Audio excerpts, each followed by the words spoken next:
Hello बच्चों, आज की इस वीडियो में हम लोग पढ़ेंगे परसेंटेज यानी कि प्रतिशत निकालना। प्रतिशत कैसे निकाला जाता है आज की इस वीडियो में हम लोग बहुत ही अच्छे से और डिटेल से पढ़ने वाले हैं। देखिए बच्चों, बहुत सारे ऐसे लोग होते हैं जो आपसे पूछ भी सकते हैं कि परसेंटेज कैसे निकाला जाता है, या फिर कोई भी आपसे ये भी पूछेगा कि बताओ 50 रुपये का 10% कितना होता है, या फिर 100 रुपये का 15% कितना होता है। इस तरीके का सवाल आमतौर पर बहुत लोग पूछते भी हैं, तो काफ़ी बच्चे बता नहीं पाते हैं। तो ऐसे सवालों को कैसे सॉल्व किया जाता है आज की इस वीडियो में हम लोग बहुत ही अच्छे से और डिटेल से पढ़ने वाले हैं। तो चलिए बिना समय गंवाए आज की इस वीडियो को स्टार्ट करते हैं और सीखते हैं कि प्रतिशत कैसे निकाला जाता है। देखिए बच्चों, अगर इस तरीके का सवाल अगर आपके सामने आता है, या कोई भी आपसे पूछता है कि 200 का 8% कितना होता है, कोई आपसे ये कहेगा कि चलो मैं आपको 200 रुपया देता हूँ, ठीक है, आप उसमें से 8% काट लीजिए और 8% काटने के बाद जो पैसा बच रहा है आप मुझे वापस कर दीजिए। तो 8% कितना होगा, तो चलिए हम निकालते हैं। प्रतिशत निकालने के लिए सबसे पहले हम क्या करेंगे, इस 200 को हम 8 से मल्टीप्लाई करेंगे। कैसे करेंगे, 200 गुना 8, ठीक है। और प्रतिशत यहाँ पर जो लिखा हुआ है ना, ये जो प्रतिशत दिया गया है इसका मतलब होता है 100, ठीक है। तब हम क्या करेंगे, इस 100 से इसमें भाग दे देंगे, ठीक है। अब हम यहाँ पर देखेंगे कि कौन सा अंक किससे कट रहा है। तो यहाँ पर देखिए नीचे 2 जीरो है, ऊपर 2 जीरो है, तो हम क्या करेंगे, ऊपर के 2 जीरो को नीचे के 2 जीरो से इस तरीके से काट देंगे, ठीक है। अब नीचे क्या बच गया, 1 बच गया, ऊपर क्या बच गया, 2 और 8 बच गया। तो हम क्या करेंगे, दोनों में मल्टीप्लाई कर देंगे। तो 8 में अगर हम 2 से गुना करेंगे तो कितना हो जाएगा, 16। अब बच गया नीचे 1, और आप इस 16 को सिर्फ 16 भी लिख सकते हैं। नीचे अगर आप 1 भी लिखते हैं तो कोई भी अंक अगर आपको दिया गया है उसके नीचे 1 लिखा जाता है। मान लीजिए कि आपके पास 15 है तो आप 15 को इस तरीके से लिख सकते हैं, 15/1।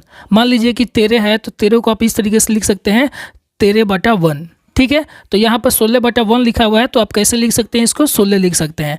तो ये आपका आंसर हो जाएगा, ठीक है। मतलब कि 200 का 8% कितना होगा, आपका 16 होगा। तो अब आप आराम से कह सकते हैं कि 200 का 8% 16 रुपया होता है। तो आप 200 रुपया में से 16 रुपया काट कर बाकी जो पैसा होगा आप उसको रिटर्न कर सकते हैं। तो इस तरीके से प्रतिशत वगैरह निकाल सकते हैं। अब यहाँ पर देखिए एक और क्वेश्चन है कि 142 का 20% कितना होता है, या फिर इसका 20% कैसे निकालेंगे। तो निकालने के लिए बहुत सिंपल सा तरीका होता है। इस 142 को इस 20 से मल्टीप्लाई कर दीजिए। सबसे पहले हम इस तरीके से लिखेंगे 142 गुने 20, इस तरीके से लिख देंगे 42, इस तरीके से लिख देंगे। लिखने के बाद हम क्या करेंगे, प्रतिशत लिखेंगे। प्रतिशत का मतलब होता है 100, तो इसके नीचे हम इस तरीके से 100 लिख देंगे। लिख दिए। अब हमें इससे कटाना है, तो देखिए कौन सा अंक किससे कट रहा है। ऊपर में देखिए 1 जीरो है, नीचे में 2 जीरो है, तो 1 जीरो से ये वाला जीरो तो कट गया। अब यहाँ पर बच गया 2, यहाँ पर बच गया 142 और यहाँ पर 10। तो यहाँ पर अब आप देखिए कि क्या 2 से 10 कट जाएगा, बिल्कुल कट जाएगा। तो हम 2 से क्या करेंगे, 10 को कटाएंगे। कितने बार में कटेगा, 5 बार में कटेगा, कट गया ना। अब यहाँ पर तो कुछ भी नहीं बचा, ठीक है ना, यहाँ पर 42 बचा है। अब हम क्या करेंगे कि 5 से 42 में भाग देंगे। देखेंगे कि क्या 5 से 142 कट जाएगा।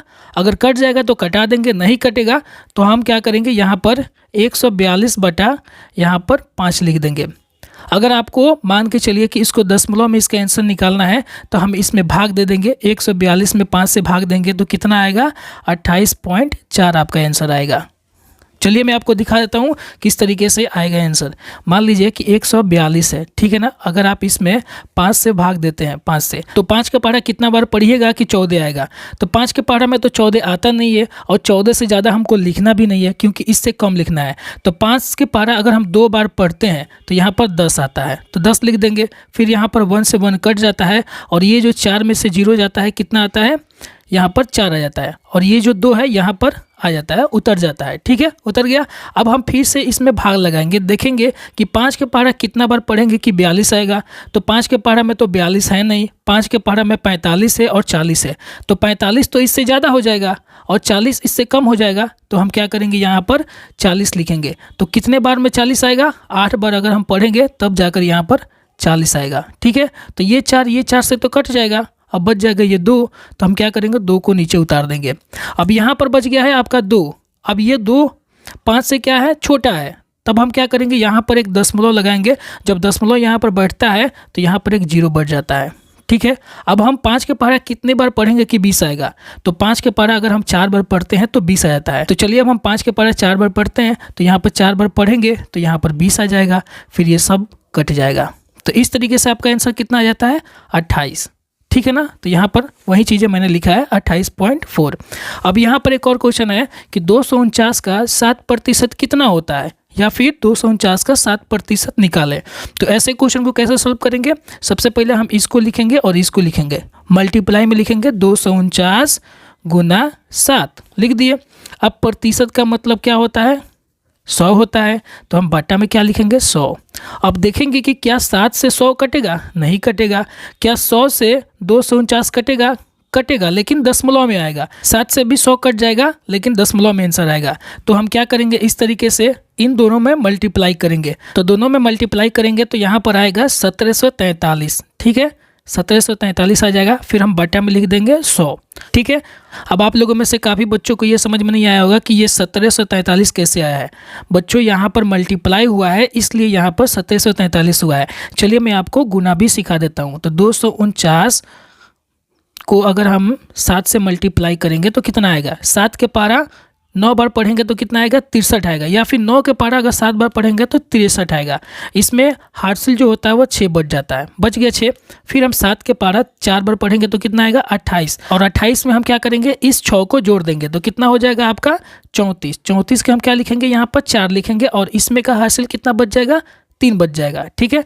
फिर हम क्या करेंगे, 7 के पारा 2 बार पढ़ेंगे तो कितना आएगा 14 आएगा। 14 पे हम क्या करेंगे 3 जोड़ देंगे तो कितना हो जाएगा 17। तो आ गया ना यहाँ पर 1743। वही चीज़ मैंने यहाँ पर किया है, मल्टीप्लाई किया है। अब हम क्या करेंगे बच्चों, यहाँ पर हम भाग देंगे। तो 1743 में अगर हम 100 से भाग देंगे तो कितना आंसर आएगा। तो एक बात ध्यान रखिएगा, अगर बट्टा में 10 रहता है, 100 रहता है, 1000 रहता है, या 1 के बाद कितना भी जीरो रहता है, जैसे कि मान लीजिए कि 1 के बाद इतना जीरो रहता है, तो ऐसे क्वेश्चन को हम कैसे सॉल्व करेंगे। तो बट्टा के नीचे अगर 10 रहता है, या फिर 100 रहता है, या फिर 1000 रहता है, या फिर 10,000, या फिर 1 लाख रहता है, और ऊपर कोई भी अंक रहता है, तो कैसे सॉल्व करेंगे। तो यहाँ पर हम देखेंगे कि 1 के बाद कितना जीरो है, तो यहाँ पर 2 जीरो है, 1 और 2। तो हम क्या करेंगे, यहाँ से काउंट करेंगे 1 और 2 जीरो है तो यहाँ से काउंट करेंगे 1 और 2, और जैसे 2 आएगा उसके बाद से यहाँ पर हम दशमलव लगा देंगे। ठीक है। और इसका आंसर क्या हो जाएगा, अगर आप भाग देते हैं तो 17.43। इस तरीके से आपका आंसर आ जाता है। तो ऐसे सॉल्व किया जाता है। आई होप बच्चों इस वीडियो को देखने के बाद आप अच्छे तरीके से समझ गए होंगे कि प्रतिशत कैसे निकाला जाता है, और इसके साथ साथ आप लोग गुना और भाग दोनों भी सीख गए होंगे।